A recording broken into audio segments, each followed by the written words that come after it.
and action. Welcome back to Show and Tell. I'm Billy, I'm your host. And you know, mostly I talk about vintage knitting. Today I have a bunch of things that I'm going to share with you. If you've been watching my podcast for a while, you may have caught a few episodes where I've been doing a knit along with several other women, and we're all knitting the same 1949 cardigan that's lace. This is one of the sleeves, so that's the pattern. It's got an overall lace pattern. So I wanted to show you, I have finished both of my sleeves, and the body is nearly done, which is very exciting because I've been working on this, I think today is 8 weeks. Now you'll be seeing this a little bit later, but here's the body. So what I have left to do is attach the sleeves, and the button bands are here. Each side has a strip like this that has to be connected to the main body. This side will have the buttons, and the other side has the buttonholes. These are really simple buttonholes. I have little markers in them right now, but the buttons I'm going to be using are very small, so I know that they'll fit right through here. It's just bind off 2, and then on the next row cast on 2. It's the simplest kind of buttonhole. So the button bands are done. I still have to work the little ribbing around the neck, and that's it. I will appear in this probably in a week from now, maybe 2 weeks from now, depending on when I post this. But the next time I do a meeting with my knit-along gals, we all should have our sweaters finished by then. At least that's what I'm shooting for. So it won't take me too much longer to finish this up. Also, I wanted to go back to this 1951 pattern, Mademoiselle. This too is essentially done. I have to stitch this down, the collar.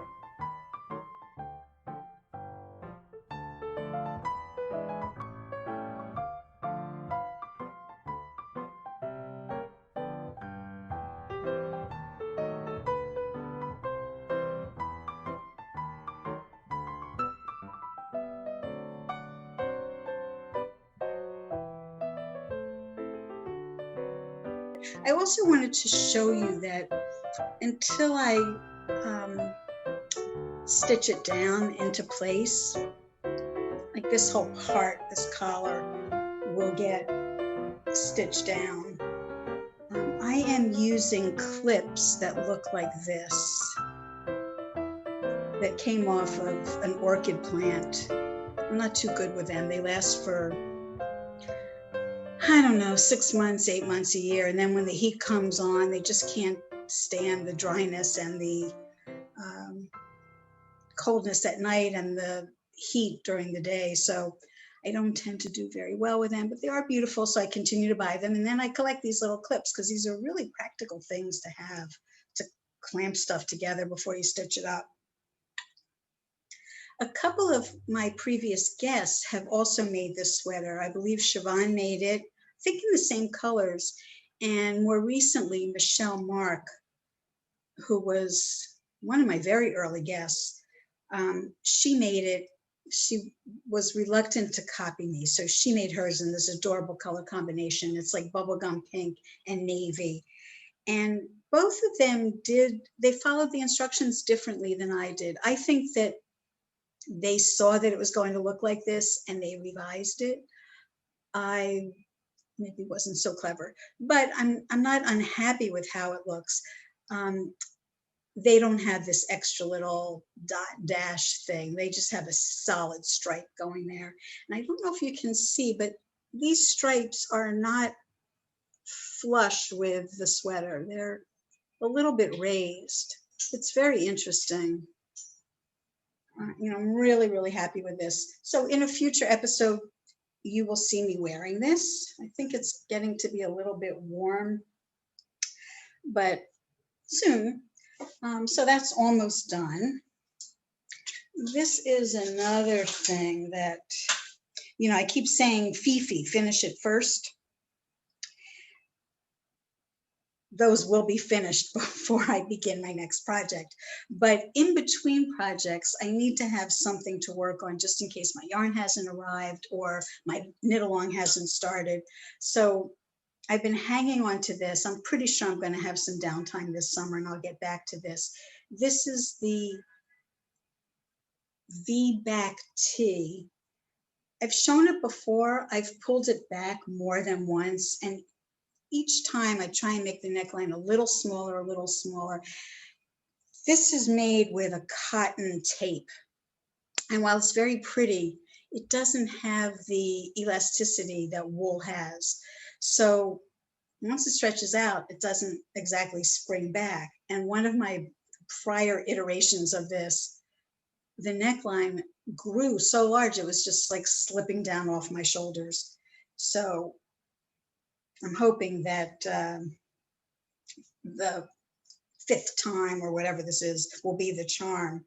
I also wanted to mention the ChiaoGoo set that I have. And if you have ChiaoGoos, if you have the whole set, you probably have this too.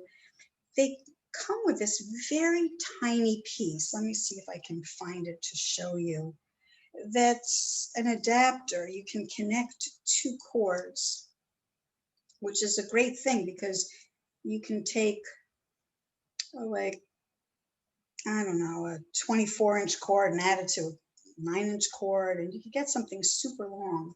Where is that little connector piece? Here it is. Let me try and pull it out so I can show it to you.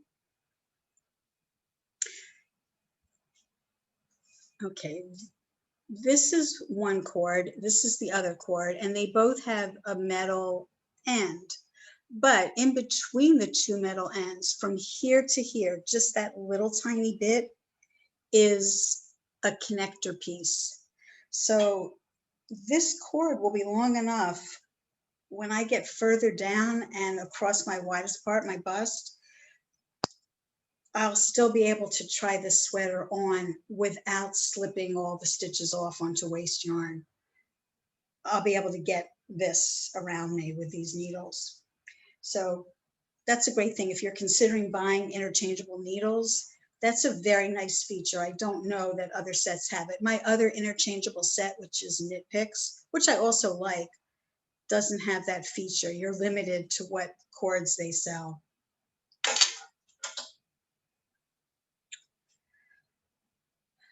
I am planning another knit along for a Susan Crawford pattern called Jeannie. And if you're interested in joining me on that, please go to the Ravelry group Show and Tell and find the thread there for the Jeannie knit along, and just put your contact information and express your interest, and you'll find information there. I'm hoping to kick it off I think July 15th is the date that I set, and we'll do a Zoom call. We'll all come together just as I've been doing on the Sirdar cardigan.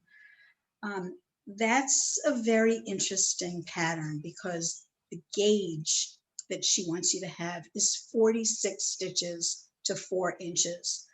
I've been having trouble finding yarns that give that gauge, and actually the cardigan that I've been knitting on is made with 3 strands of something very fine. This is from Color Mart. They call it lace weight, but I think it's like finer than cobweb. So I've been swatching, and it seems like 1 strand of this will give me my desired gauge. I don't know where my swatch is. Yeah, let me get my swatch. In part of my swatch, I held it double, and in part of my swatch, I held it single. And I know this is really tiny, but right here is about 50 stitches, so, or more. Yeah, more than 50 stitches. So and they have many, many colors. The Susan Crawford pattern, Jeannie, calls for 9 different colors of yarn. And it's hard, even if you do find a yarn in the right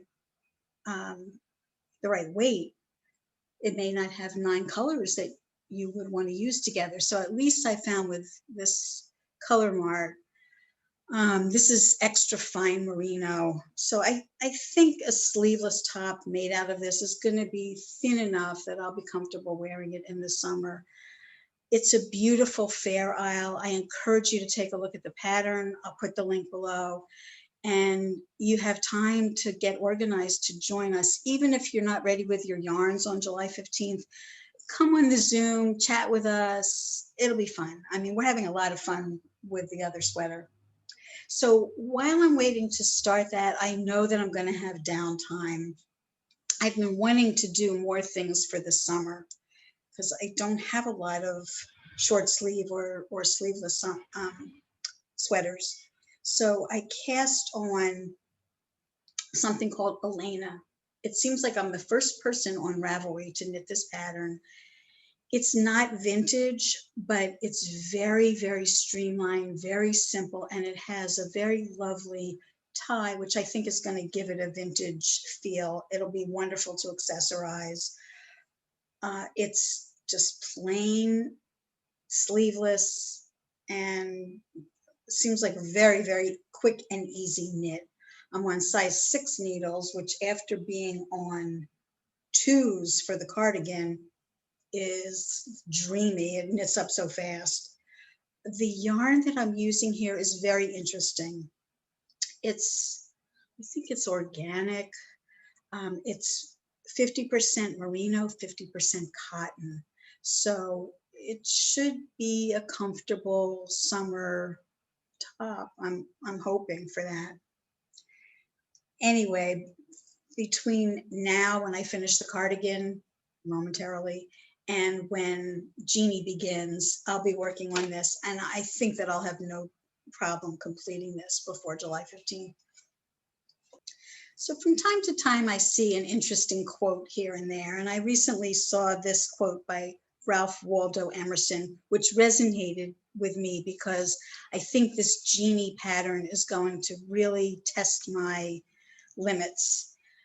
Here's the quote: "Unless you try to do something beyond what you have already mastered, you will never grow." How appropriate is that for knitters? A lot of us try and stretch ourselves and do things we haven't done before. The lace cardigan, the white sweater with the faux buttonholes and that unusual collar, all different constructions that I haven't encountered before, which is why I love vintage. It is challenging. So I hope that some of you will be inspired by that quote and maybe try and branch out and step out of your comfort zone a little. I should remind you at this point, if you're enjoying this video, please don't hesitate to hit the thumbs up button just below. I'd appreciate that. Thanks. And of course, feel free to subscribe if you haven't already done so. That will get you notified when I'm posting new episodes.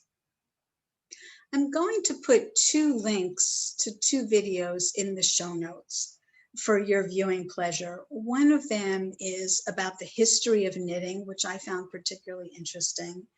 And another one is about the actress Krysten Ritter. I don't know if you remember her from Breaking Bad. She was Jesse's girlfriend. Evidently, she's an avid knitter and was featured, I think, on the cover of a magazine. Take a look at this video and tell me what you think. Comment below. I thought she seemed awfully nervous for a knitter. Most of us are pretty calm. Knitting seems to soothe us, but she didn't seem calm at all. She seemed particularly fidgety. I'm curious to know if you agree. Well, I think that about wraps it up for today. I will see you again in 1 week's time. And thanks for joining me today. Happy knitting. Bye.